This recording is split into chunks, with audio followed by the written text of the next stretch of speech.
So here you go, up close. Yep, there's a gun, whatever appears to be in a towel. Jumps. Again, if you look at that object, it looks very long. Now, that does matter. That does matter because watching that, there's no reason to assume, even though some people have been saying this, that he disassembled the rifle after the shot. A lot of misinformation. And when we were going through the run-through today, we realized that there were a lot of things that we assumed to be true that just are not so. Yeah. So please check the references. And I also want to be clear, this doesn't mean that anyone who's referenced here or any of these pieces of information, which in some cases are verifiably false, in some cases seem unlikely, in some cases just have not been confirmed as true, it doesn't mean that those people are putting that out there on purpose. There are definitely some bad actors. You know that it's part of the strategy of the left to divide and conquer. Antifa talked about using Israel as a wedge issue, and not just that, but specifically the Jews, as it were. Some people just have absorbed some information, and you don't even think, well, why would someone lie to me about this? So I want to be clear. This is not an indictment of anyone who we're referencing. We just want to correct the record and some of the narratives out there. So we're going to be breaking it up on this whiteboard into what we know, what we don't know, and what we've been told. Can you show the whiteboard there, Tollman? What are you doing? What are you screwing? I'm gonna have to thicken up that. I'm gonna have to thicken it up. The third one, yeah. I can and the reason for that is because since we did not have time to do it as a graphic for you, so we went old school. I hope you can appreciate it. You're gonna thicken it up while we do this? Oh. Go. If you want to, yeah, thicken it up. While you're at it, put some mascara on that stash. It looks a little bit like a nutsack. I just laughed out loud. I'm sorry. All right. So before we get to that, of course, we want to honor Charlie Kirk. And there was a memorial yesterday that was historic. Probably the biggest memorial that has ever been conducted, at least in recent memory for me, outside of an actual head of state or very notable, older celebrity. Even then, none really come to mind outside of presidents. Over 200,000 people went to Glendale, Arizona to honor the life, legacy, and the very essence and impact of Charlie Kirk.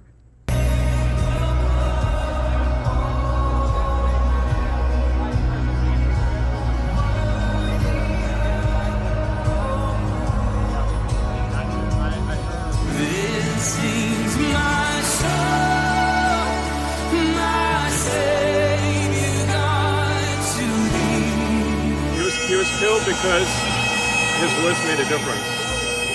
Because he was showing people the light. And he was killed by the dark. You thought you could kill Charlie Kirk? You have made him immortal. You have immortalized Charlie Kirk. And now millions will carry on his legacy. He did not hate his opponents. He wanted the best for them. That's where I disagreed with Charlie. I hate my opponent. And I don't want the best for them. I'm sorry. I am sorry, Erica. But now Erica can talk to me and the whole group, and maybe they can convince me that that's not right, but I can't stand my opponent. Charlie's angry. Looking down, he's angry at me now. On the cross, our Savior said,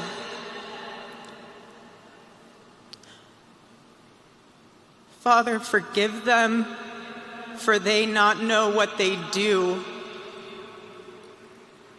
That man, that young man,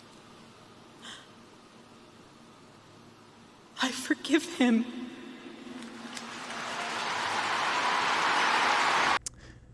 Yeah, obviously very moving, very touching, and forgiveness is something that pretty unique to this rally. It didn't stop alleged homosexual, alleged attempted murder Destiny from writing on X. This Charlie Kirk memorial is indistinguishable from a Nazi rally, and F anyone who wants to pretend it's not. Yeah, because we all remember those Nazi Hitler rallies stressing the importance of forgiveness. And I shall forgive my enemies. We shall all forgive our enemies. We shall forgive the Judens and provide mercy. We shall forgive the blacks and the handicapped. And we will most of all forgive the gays and the rump rangers shall be forgiven. I think that was more to throw you off the scent. So, naturally, the leftist media was, and I remember this when Reagan died, when President Ronald Reagan died, they were surprised as to how much the nation loved him because they hated him. Mm-hmm. The leftist media was clearly surprised at the outpouring and showing of love for Charlie Kirk and his influence. The energy that was in that room, the energy that is still surrounding, maybe even growing under Erica Kirk and among young Republicans. This energy might help Republicans in a midterm election. This hit a cultural moment in our society, this horrific political assassination that really is drawing people out that are a part of that political movement to convene together. Well, there are people who felt some movement by Charlie Kirk and by what happened to show up. And that in itself is pretty extraordinary when you see that many people care about something or someone so much. To the people who are coming there to mourn, will they get the kind of ceremony and service that they deserve and yearn for, or will it just turn into a political rally where, this horrible occasion will be used to further divide and galvanize? That would be a loss for the country. Once again, you hear the President of the United States. He said, the violence is mostly from the left. That is not supported by the data, we should note. And sadly, we see political violence Your across data is the wrong. spectrum. It's but flawed. once again, using that divisive rhetoric. Yeah. And let me explain to you why that data is wrong and flawed. By the way, I have no problem with dividing from people who kill or support the killing of half of those in our country. And there's more than half of the Democrat Party who believe it's somewhat acceptable to completely acceptable political violence. Okay? There have not been, just like with Islamic terrorism, there have not been enough of those on the left condemning the majority of the left in their reaction. That's my opinion. You guys can let me know where you line up. When they say most of the violence comes from the left, I already debunked that last week. There was one study that came from Cato, was a big one, and then one that came from The Economist.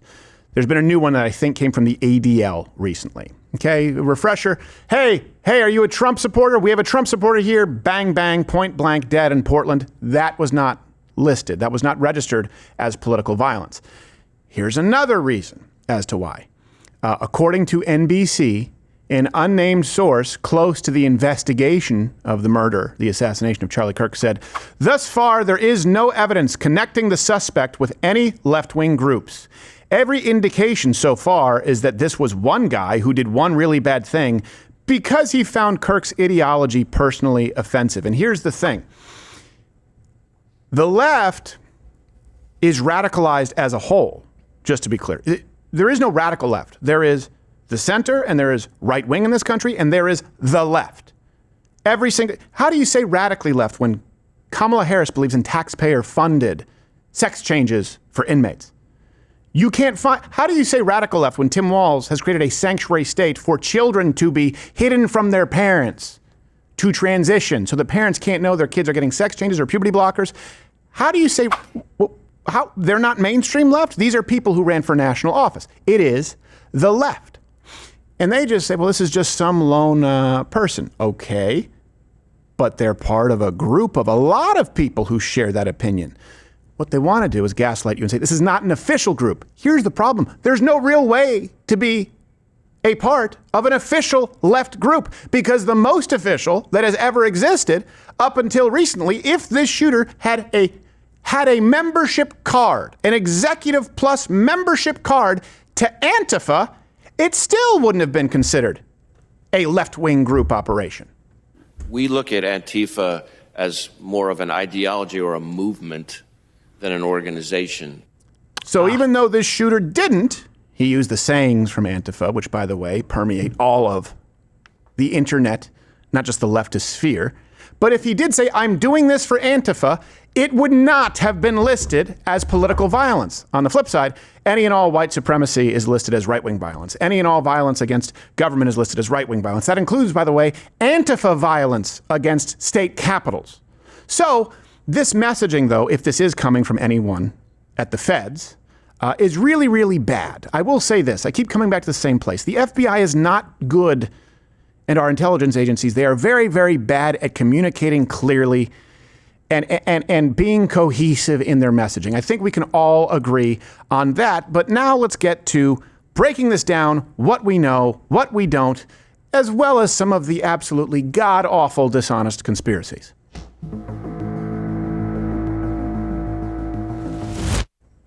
All right, so let's break this down. We're going to write this down here, and you could probably just hit a ding or something as he does it, Billy. Again, let's encourage you. Please go check out the references.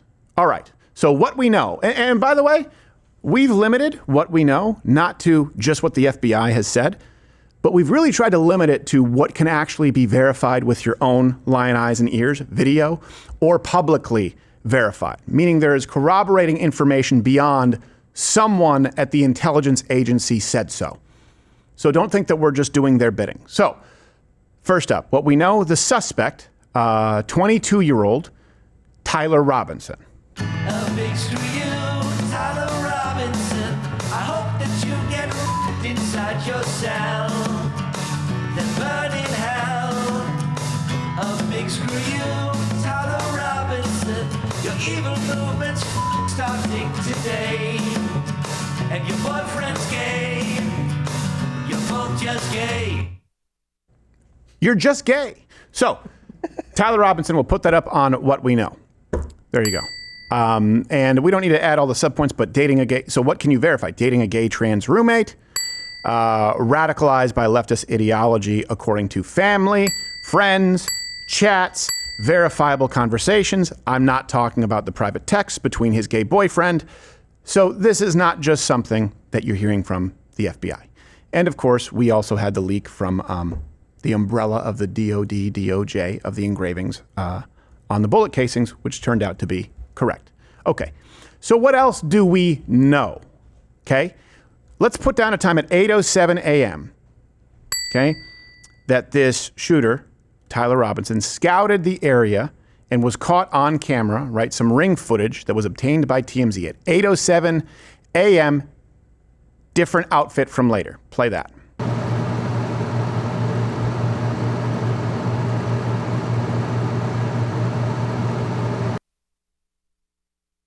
All right, so that's 8:07 a.m. So you see that. And this is important because we're going to come back to this idea of all of these different outfit changes like it's a magic show. Because I've noticed that people keep adding to the outfit changes to make it seem incredulous. All right, so now what we know, again, what you can see at 11:49 to 11:51 a.m., I believe we have this, there are time codes. Tyler Robinson is seen on the same Ring camera that was procured by TMZ, walking with a limp. So we know walking with a limp, and presumably this is because he was hiding his rifle on his leg. So here you go. You see an outfit, wearing all black, walking with a limp. Okay. Now we know at around 12:15, Josh, 12:15 to 12:22, that that's about when he climbed onto the roof. Okay? Now what we are told, and this is something that hasn't been verified through multiple sources, but is that he disassembled the rifle, not just the scope, but portions of those who are familiar with the Mauser, disassembled it so that he could conceal it a little more easily, and that he reassembled that rifle with a screwdriver on the roof. Is that unreasonable? Does that mean that this must be a false? No, you can do that in the span of a couple of minutes if you understand the rifle. So climbed onto the roof, yep, at 12:15 to 12:22, reassembled rifle. Okay. At 12:23, Josh, that's when Tyler Robinson took the shot, committed the assassination, the act of terrorism. So 12:23. Okay. Then we see 12:23 to 12:24, immediately after assassinating Charlie Kirk, the suspect is seen jumping off the roof in what we've been told by authorities, but seems to be something that you could confirm on this video. And again, I know people say, well, you can't believe any. Okay, a shooting, this footage, verified from the location where the shot seems to have taken place. I know it's grainy, but looks close enough. Also appears to be wearing, if not the exact same outfit, very similar outfit with an object that is draped in some kind of cloth. 12:23 to 12:24, he is jumping off the roof with what we have been told and seems to make sense is the firearm in a towel.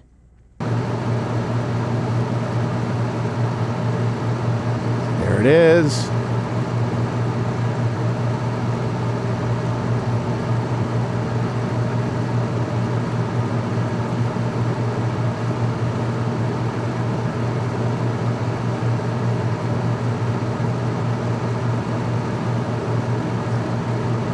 And at this point in time, the pandemonium would have been in that center. People are not necessarily looking for someone out there. Gets pretty far pretty quickly.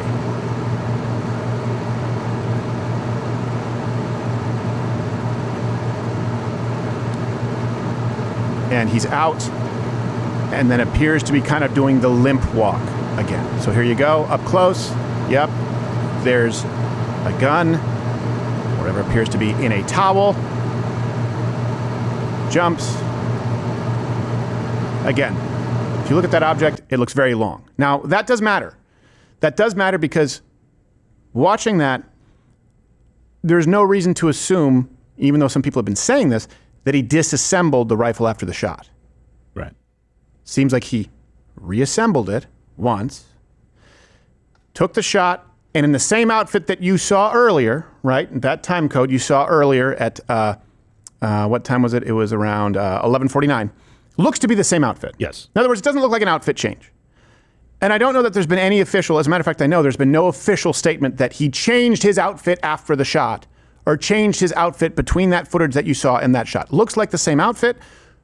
Easily could be a full-length rifle draped in a towel. That matters because it will get to some conspiracies a little bit later that say that must not be true, and it's predicated on that not being true. Am I missing anything so far? You feel? Nope. Gerald? Okay. So also to be clear, and again, we're not going to show any of the horrendously graphic footage. Here's a diagram of the incident that shows where the shooter would be and how the shot would be fired. So you see right there is the roof, and then right there, kind of in the center of the campus event, where Charlie Kirk would be. So that looks like it'll be pretty straight on and taking place at Charlie Kirk's left, it seems a little bit. That's the trajectory of the shot. Okay. Here's what we know as far as after that. At 8 p.m. on September 11th. So the next day. The next day, the shooter surrendered at his parents' home in Washington, Utah. Okay? That matters. We're going to come back to that. That is the next verified location of the shooter. Now, I know you can say, well, we don't know. His parents could be lying and the feds could be. Okay, sure, fine. But that's the next verified location of the shooter. Okay. Here's something else we know. We're going to go now not just to the shooter, but to Charlie Kirk himself.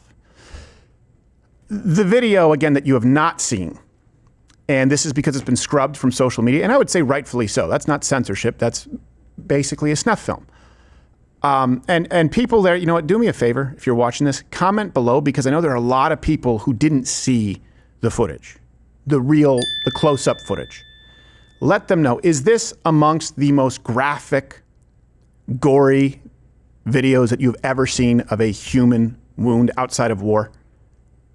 Besides like ISIS videos. Yeah, and would you say yeah? Too? I think there? Trying to think of other footage that's not like war footage and. Yeah. That's the worst I've seen. And I get that maybe you've seen some, but it's certainly up there. There's so much, just to tell you, it's something you cannot unsee. So much blood and tissue with such velocity that's the reason when anyone saw that, we said, yeah, there's no chance. There's no chance. Yeah. There really is no chance. Frankly, if you saw the original footage, you would go, well, the blood loss was so significant and so instant, he probably didn't feel anything and went like that. So it's awful. And it's largely unavailable to you now. But read the comments below this from people who have seen it, and you'll be able to gather the correct feel of it. Here's what you're seeing, though, is this image. This image is what people are showing. Now, the problem with that is people are using that as a jumping off point to then say, hey, why isn't there, and then describing exactly what it is that you see. in the original video. If, for example, right now I were to be stabbed with this pen and you were to pick that frame and freeze it right at the point before entry, you'd see nothing. The beginning of the entry, you'd see a little bit. You'd see a little more. And then with the pulling out, you would have a very, very different viewpoint. So the image that people choose to freeze frame and share also affords them some cover for, let's say, dishonesty or inaccuracy. And it could be either one or both. Also, something else, we misspoke on this because this is what everyone was reporting. What we do know is that the family was not there to witness the event. So that's important. We'll come back to that. It was initially reported that they were there, and obviously that was infuriating. I understood that they were there. They weren't. And I will say that's, I don't want to say blessing, but I'm very glad that they weren't. And the children were not there by the grace of God. So let's correct that record. And we got that wrong too. It's one of those things where when you're dealing with something live and you hear them say it everywhere and see, ABC, Fox News, everywhere, you're like, well, you just assume, because it's not something that we think to fact check when the information is coming out and everyone was saying that. This also tells you that often people's recollection can just be wrong in traumatic events. Yeah. Or saying that they're there, maybe they were not on site, but they were staying nearby. Could also be an accurate way of conveying it. You know what I mean? So yes. And that's important because, like I have said here, let's afford a lot of grace to those on our side, meaning conservatives, that they may just be wrong, not dishonest, and no grace or mercy for the left. That's my position. There is no righteousness in providing grace to the left, considering what they have done and how they've celebrated this. But to everyone on the right, again, I want to clarify, I am not saying that people are lying to you. There's a lot of information out there that is really tough to sift through. That brings us to the next point, what we know. A TPUSA employee removed the rear view camera from the event. And this, of course, led to many conspiracies that this footage must just have disappeared. Safety team is here. I just heard them say the active shooter, Charlie Kirk, has been shot. Charlie Kirk got hit, is what the security detail just said.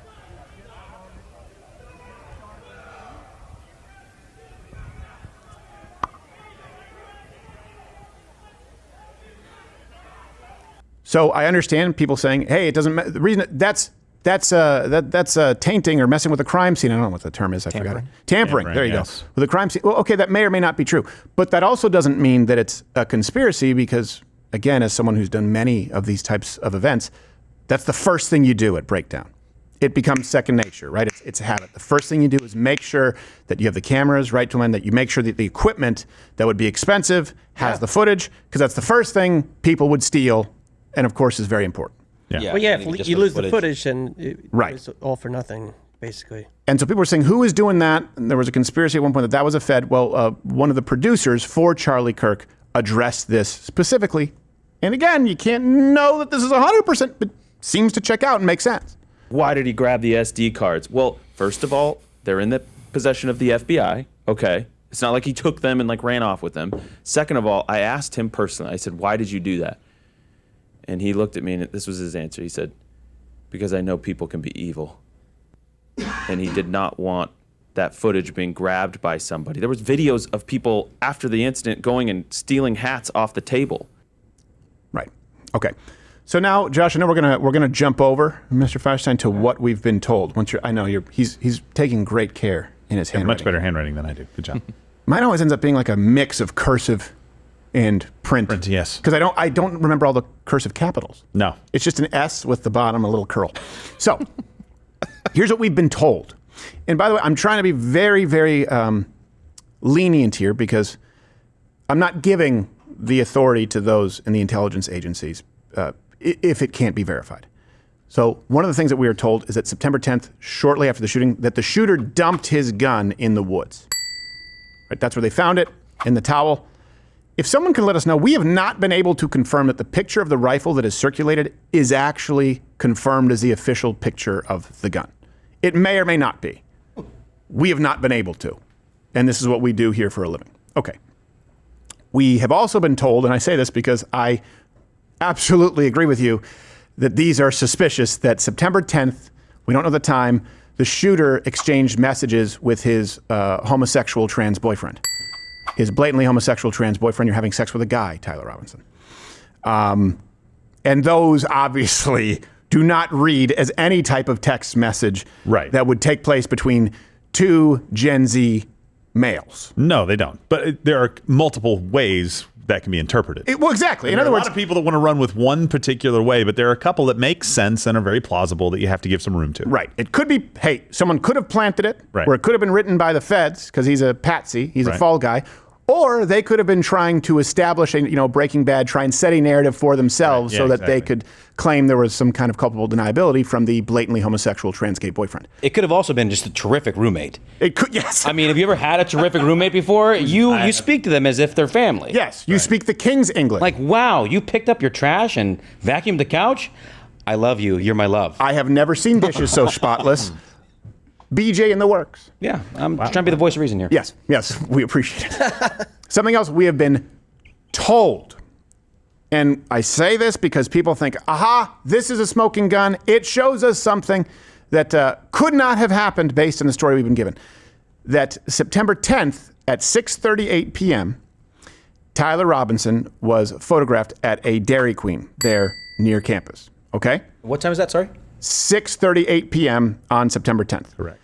Now, the reason that this one really matters is because, and I understand this came from Candace Owens, as I understand it first, is people ran with this saying, well, how could he possibly go home 250 miles away and come back and be at that Dairy Queen? Well, again, that's just people being a little bit sloppy because it was actually the next day that he was found surrendering at his parents'. Right. And another part to that is that people were talking about the 17 minutes and saying that it was 17 minutes later. So this is how these things kind of evolved. Really what the Post originally said was it is 17 minutes away from campus. Right. Not that it was 17 minutes later. So people just kind of took all that and put it together. Yes. And I'll get to some of the conspiracy theories, but a big one, and it even convinced me at one point where I saw someone say, oh, we'll get to it, but the idea that he changed outfits again for a third or fourth time to get there, and that he got there 17 minutes later. That's what some people are actually saying online. No, even if you go by the time code, assuming this is correct, and we have not seen any authentic verification, but to be fair, I don't know that it's not correct, that would be well over 6-7 hours later. And he wasn't found at his parents' until the next day. So you have to look at it and go, okay, based on what we know, is it entirely plausible, feasible, reasonable that he scoped out the campus in one outfit, came back hours later in the same outfit that he was wearing to carry out the assassination, got to the roof, reassembled the rifle, fired the shot, jumped off the roof, ran away in that very outfit, and then many, many, many hours later was found at a nearby Dairy Queen in a different outfit. Yeah, as a matter of fact, I would tell you that often the most common thing to do, the very first thing after an assassination, would be change outfits and change vehicles. And you'd be surprised how many killers are found at restaurants, coffee shops, fast food joints after events like this, especially when they are in shock. So that's everything we know. That's everything that we are told. He was not at the Dairy Queen 17 minutes later. He was not at the Dairy Queen when he was supposedly already at his parents' house and would have had to come back. He was caught at his parents' house the next day, and he was at that Dairy Queen, if this image is correct, many, many, many, many hours later. Yes, and just to be clear, he wasn't caught. He turned himself in. Right, He was at his parents' house before going. Just to make sure they don't take that and run with it. Right, correct. And that's something, too. Sometimes people speak ineloquently, and I see that's what leads to this idea of 19 Houdini-like outfit changes. And we'll get to that clip. Here's what we do not know right now. Okay, so what we know, what we've been told, and some of that is the official story, by the way, the text. I'm trying to be as lenient as possible. Here's what we do not know. We do not know who knew about this beforehand at this moment in time. There are guesses. Yeah. There are theories. We do not know that for a fact. There is no documented video, record, written, oral, or otherwise that tells us who knew beforehand. We do not know at this point in time, to the same standard as what you know, what you see on camera, if anybody else was involved. We don't know that. So let's pop that on the board. We don't know if who knew beforehand, anyone else. Yeah, I guess that's redundant. We do not know where the shooter went immediately after the shooting. We do not know that. And here is a big one, because I will tell you, I still don't know. And this is where the authorities and the FBI could do a much better job, because there's a lot of speculation, and it may prove pivotal. I wouldn't say pivotal in this being the murder, the assassination of Charlie Kirk, and it changing the end result, but it may be pivotal in addressing some of the conspiracies. So I don't think that the authorities are doing a good job in addressing this. We don't know if Charlie Kirk was wearing a plate carrier or a bulletproof vest. Now, again, check the references. I am fully aware that Mrs. Erica Kirk indicated in an interview with the New York Times that he generally didn't wear a bulletproof vest. She said that. Okay. She wasn't there. So she couldn't know. I have not heard yet from anyone who was there or the authorities that he absolutely was not wearing any type of carrier or vest on that day. Because there have been some interviews and information in the past where, well, Erica, he didn't like wearing them, but Erica would force him to, or Erica wanted him to, Mrs. Kirk wanted him to. There's been a lot of information out there. The only definitive statement that we have is Mrs. Erica Kirk saying he generally didn't wear a bulletproof vest and I wanted him to. So we don't know. And here's the thing. There are images from before and at the moment of the incident where it does look like some people have posited. Actually, guys, there's another image that's a little bit better, if we can grab it, before the exact shooting that has an outline. If you guys can bring it, there are about 3 or 4 images that would seem to indicate there's some kind of a plate or vest. I am not saying that there is one. It could be some weird mic cords wrapped around his shoulders in a weird way. That raising of the shirt could be his cross, a ricochet and it raising the shirt. The bullet itself of traveling at a trajectory, right? Josh could raise clothing in some capacity. A little bit. Angle, a little bit. This. A jump would not be out of the ordinary even if there is no bullet. I think it's unlikely, but yeah. Yes, exactly. But it's unlikely, but it doesn't mean that it's impossible. We don't know if he had any type of plate or bulletproof vest. At this moment in time, I'm leaning toward maybe not, but we don't know. Seems like he wasn't wearing one when he was throwing hats out to the crowd beforehand. Right. The footage is pretty clear on that. But it would be pretty easy for someone to go, all right, I'll just put this on. We have some here where you just literally stuff it in a shirt that has a pocket. It takes all of 10 seconds to do. Yeah, I mean, it looked like when he was throwing the hats out that he basically just went right in and sat down at the chair. So that's what it looks like. That's what it looks like. But again, you're right. There's a lot we don't know. That's why we put it in the category that we don't know for sure. And also, how many times have we done, Toolman knows, a Change My Mind, something similar? We do a talking with people where people say, okay, we're ready. And it's taken a while. And I say, okay, I'll be there. And I need to go to the bathroom first because I know I'll be sitting down for hours. Or sometimes you've said, hey, we're here, but maybe we need to move locations. We don't feel great about this, right? And things change. So we don't know. Again, I'm trying to be as lenient and as accurate as possible. Please, chat, comment. You let me know if there's anything that is blatantly false, or you believe so, or you disagree with. Oh, you're still here? And you're still watching this on YouTube? You've probably noticed something is missing by now. I'm not here. That's because the Live Daily Show is now streaming exclusively on Rumble weekdays at 11 a.m. Eastern. Tune in there, where nothing is censored.